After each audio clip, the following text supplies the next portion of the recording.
गांव के एक कोने में एक पुराना हवेली खड़ी थी, जिसे लोग खौफनाक हवेली के नाम से जानते थे। कहा जाता था कि रात के अंधेरे में वहां अजीब अजीब आवाजें आती थीं।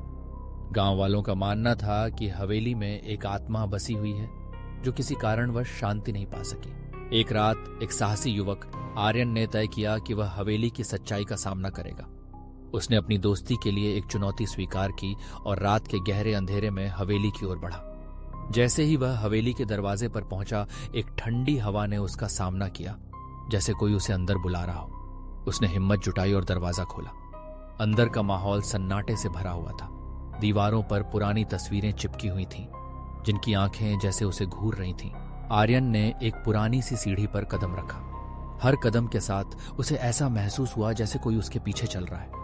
अचानक एक तेज आवाज आई, क्यों आए हो तुम? आर्यन ने पीछे मुड़कर देखा, लेकिन वहां कोई नहीं था। उसका दिल तेजी से धड़कने लगा। वह आगे बढ़ा और एक कमरे में पहुंचा जहां एक पुरानी खिड़की खुली थी। खिड़की के पार उसने एक धुंधली आकृति देखी जो उसे घूर रही थी। मैं यहां अकेली हूं, आकृति बोली।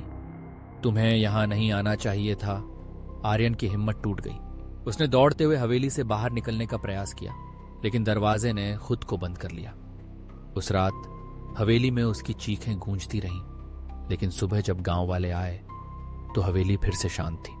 आर्यन का नाम अब उस हवेली के साथ जुड़ गया और लोग कहते हैं कि उसकी आत्मा अब भी वहां भटकती है, जहां अंधेरा और खौफ हमेशा के लिए छाया रहेगा।